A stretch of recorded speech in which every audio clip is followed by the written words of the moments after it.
kind of photosynthesis that they do. If you'd like more information about that, I would encourage you to go online and search C3 photosynthesis to learn more about what we're talking about when we talk about the C3 grasses. Now, what we're going to do over the next couple of lectures is we're going to talk about where these grasses come from and introduce specific grasses that are used as turf grasses today. Now, the primitive center of origin for the cool season grasses is believed to be in tropical forest margins of Africa, particularly at high altitudes.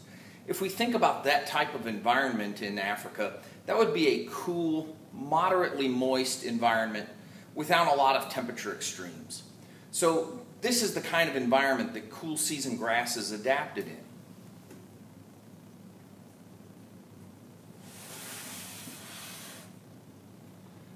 So they're adapted to cooler temps that allowed the migration from these areas in Africa to the northern climates of Eurasia.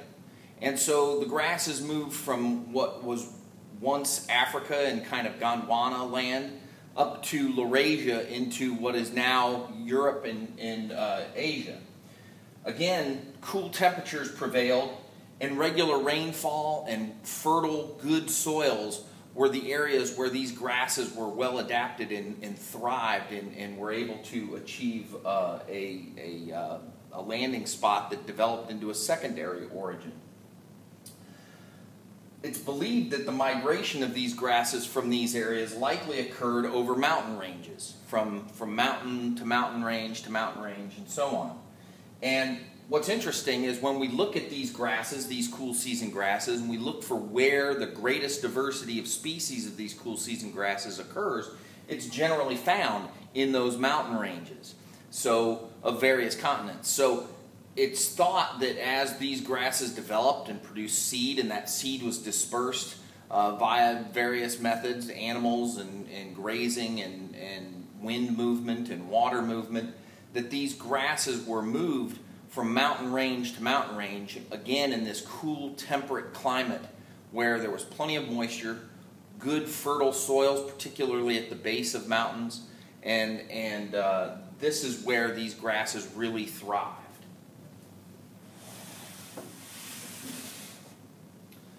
The first grass that we're going to talk about is group of grasses, I should say, are the fine-leaf fescues. These are the festucas. The scientific name is underlined. If you're not familiar with scientific naming, then you're going to want to look that up again online. But festuca is the genus name. And the center of origin for the festucas was in Europe about 13 million years ago. The migration path that these grasses are believed to have taken moved them from Europe to Asia and then to North America via the Bering Land Bridge, which is abbreviated here as BLB, but the Bering Land Bridge, again, if you'd like more information about that, look that up online. And then to South America. And again, this took place over the mountain ranges throughout that region. So basically from the mountain ranges in Western Europe, then into the mountain ranges of Asia, the Himalayas, and so on.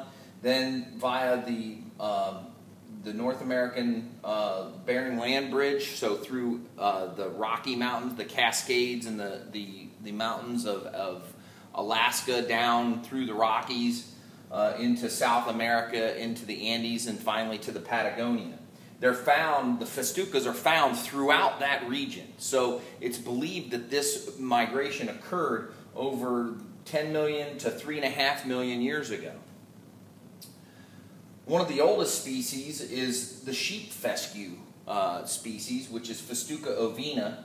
And we also have turf grasses called hard, which is Festuca trachyphylla, red fescues, or the creeping red fescues, which are Festuca rubra, and chewing fescues, which are a subspecies of red, which is Festuca rubra subspecies commutata. All of these grasses, the 1, 2, 3, and 4, the sheep, hard, red, and chewings, are all used today as what we call fine-leaf fescues. In most cases, they're found in blends of multiple different species, but in some cases where it's particularly warranted, a particular species like sheep or hard fescue might be warranted for particular climatic areas.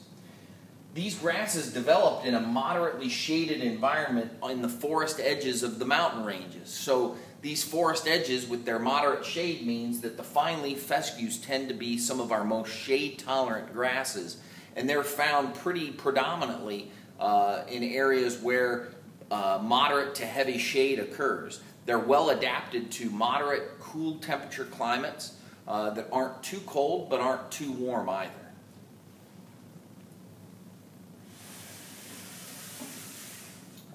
The bluegrasses, or the POA species, are some of the most important grasses that we find, particularly for turf grasses.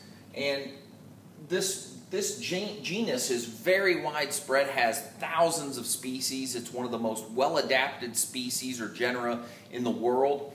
Its primary center of origin was in Eurasia, in the open, temperate grasslands of Eurasia.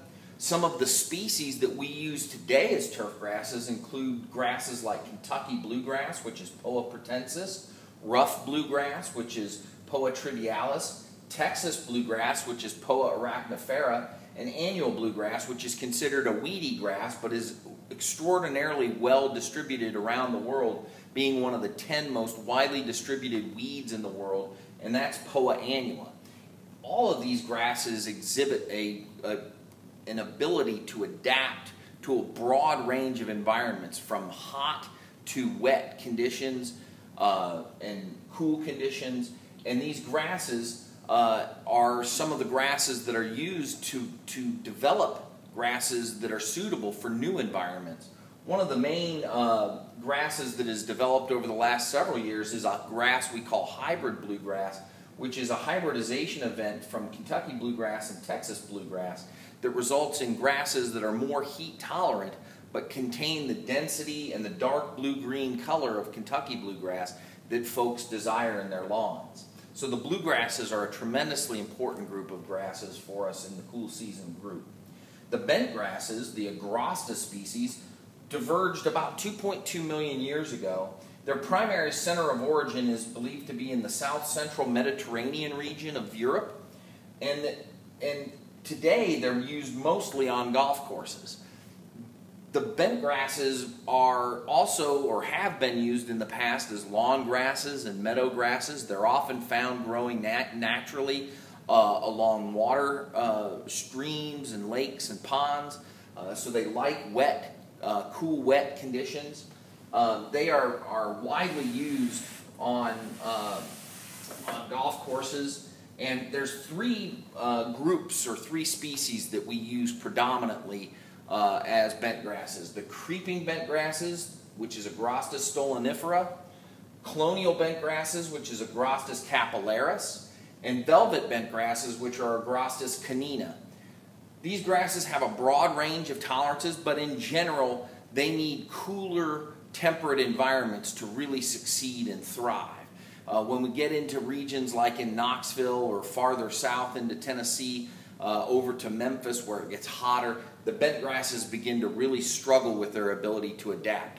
That's one of the primary areas of development for research and improvements to the bent grasses, is to broaden their ability to adapt and overcome environments that are warmer and more arid.